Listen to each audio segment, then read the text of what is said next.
Hi hello ನಮಸ್ಕಾರ. ನೀವು ನೋಡ್ತಾ ಇದ್ದೀರಾ Rachchi YouTube channel.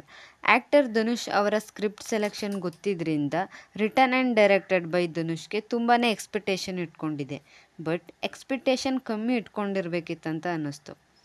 Rayan return and directed by Dhanush, starring Dhanush in lead role. ಕನ್ನಡದ ಯಾವುದೇ ಸಿನಿಮಾಗಳಿಗೆ ಪ್ರೈಮ್ ಶೋ ಕೊಡೋಕ್ಕೆ ಕಾರಣ ಈ ಸಿನಿಮಾಗೆ ಹೋಗಿ ನೋಡ್ಕೊಂಡು ಬಂದಿದ್ದಾಯಿತು. ಸೊ ಮಾತಾಡುವ ಸಿನಿಮಾ ಕೊಟ್ಟಂತಹ ಎಕ್ಸ್ಪೀರಿಯೆನ್ಸ್ ಹೇಗಿತ್ತು, ನನಗೇನು ಇಷ್ಟ ಆಯಿತು ಅಂತೆಲ್ಲ.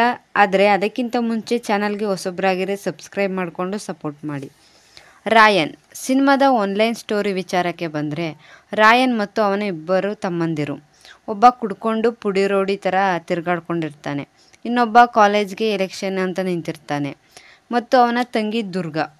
ಇವರು 4 ಜನ ಆರಾಮಾಗಿ ಜೀವನ ಮಾಡ್ಕೊಂಡು ಹೋಗ್ತಾ ಇರ್ತಾರೆ.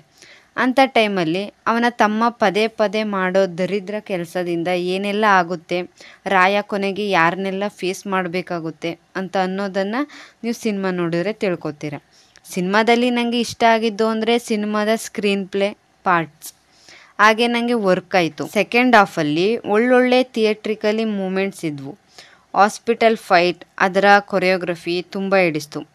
ಇಂಪ್ಯಾಕ್ಟ್ಫುಲ್ ಸೀಕ್ವೆನ್ಸ್ ಅನ್ಬೋದು ಅದನ್ನು. ದುರ್ಗಾ ಕ್ಯಾರೆಕ್ಟರ್ ಪ್ಲೇ ಮಾಡಿರೋ ಆ್ಯಕ್ಟರ್ ತುಂಬ ಚೆನ್ನಾಗಿ ಮಾಡಿದ್ದಾರೆ. ಹಾಗೆಯೇ ಆ ಅಣ್ಣ ತಮ್ಮಂದಿರ ನಡುವೆ ಬರೋ ಅನ್ಎಕ್ಸ್ಪೆಕ್ಟೆಡ್ ಟ್ವಿಸ್ಟ್ ಎಲ್ಲವೂ ಶಾಕಿಂಗ್ ಮೂಮೆಂಟ್ಸ್ ಆಗಿ ವರ್ಕ್ ಆಯಿತು.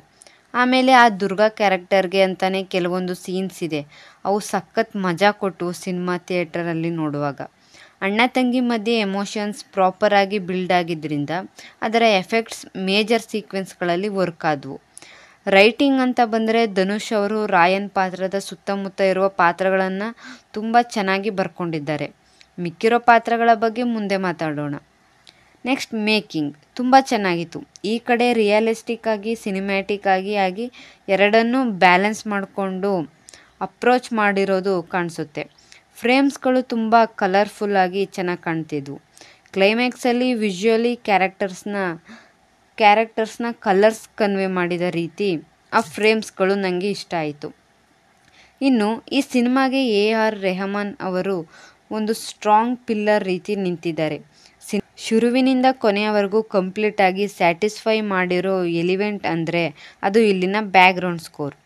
ಎಲಿವೇಷನ್ಸ್ಗೆ, ಎಮೋಷ್ನಲ್ ಸೀನ್ಸ್ಗೆ ಪರ್ಫೆಕ್ಟಾಗಿ ಬ್ಲೆಂಡ್ ಆಗಿದೆ ಇಲ್ಲಿನ ಮ್ಯೂಸಿಕ್. ಆ್ಯಕ್ಷನ್ ಸೀಕ್ವೆನ್ಸ್ಗಳು ಸ್ವಲ್ಪ ವೈಲ್ಡಾಗಿ ತಗೊಂಡು ಬಂದಿದ್ದಾರೆ, ಚೆನ್ನಾಗಿತ್ತು. ಆ್ಯಕ್ಷನ್ಸ್ ಲವರ್ಸ್ಗೆ ಸ್ವಲ್ಪ ಇಷ್ಟ ಆಗ್ಬೋದು ಅಂತ ಹೇಳ್ತೀನಿ. ಇನ್ನು ಸಿನಿಮಾದಲ್ಲಿ ನನಗೆ ಕಷ್ಟ ಆಗಿದ್ದು ಏನಂತ ಅಂದರೆ, ಮೇಜರಾಗಿ ಲೈಟಿಂಗ್, ಪಾತ್ರಗಳ ಬರವಣಿಗೆ ಆಗಿರ್ಬೋದು, ಅಥವಾ ಕಥೆಯ ಸುತ್ತಮುತ್ತ ಇರುವ ಸನ್ನಿವೇಶಗಳಿಗೆ ಆಗಿರಲಿ, ಒಂದು ಪ್ರಾಪರ್ ಡೆಪ್ತ್ ಆಗಿ ಇರಲಿಲ್ಲ, ಅಷ್ಟೊಂದು ಬಂದಿಲ್ಲ. ಇಲ್ಲಿ ನಾವುಗಳು ಕನೆಕ್ಟ್ ಆಗಲ್ಲ. ಕೆಲವೊಂದು ಪಾತ್ರಗಳಿಗೆ ಇನ್ನೂ ಹೇಳಬೇಕು ಅಂತ ಅಂದರೆ ಕ್ಯಾರೆಕ್ಟರಿಂದ ಆ್ಯಂಡ್ ಕಾಸ್ಟಿಂಗ್ ಮೇಜರ್ ಡಿಸಪಾಯಿಂಟಿಂಗ್ ನನಗೆ. ಎಷ್ಟೋ ಜನ ಒಳ್ಳೆ ಆ್ಯಕ್ಟರ್ಗಳು ಇದ್ದಾರೆ, ಅವ್ರುಗಳಿಗೆ ಒಳ್ಳೆ ಪಾತ್ರ ಸಿಕ್ಕಿಲ್ಲ, ತುಂಬಾ ಅಂಡರ್ ಯುಟಿಲೈಸ್ ಅನ್ನೋ ಫೀಲ್ ಬಂತು. ಸೊ ಓವರಾಲ್ ಆಗಿ ಹೇಳಬೇಕು ಅಂದರೆ ಇದೊಂದು ಆ್ಯಾವರೇಜ್ ಸಿನಿಮಾ. ಥಿಯೇಟ್ರಿಕಲಿ ಎಕ್ಸ್ಪೀರಿಯೆನ್ಸ್ ಚೆನ್ನಾಗಿತ್ತು.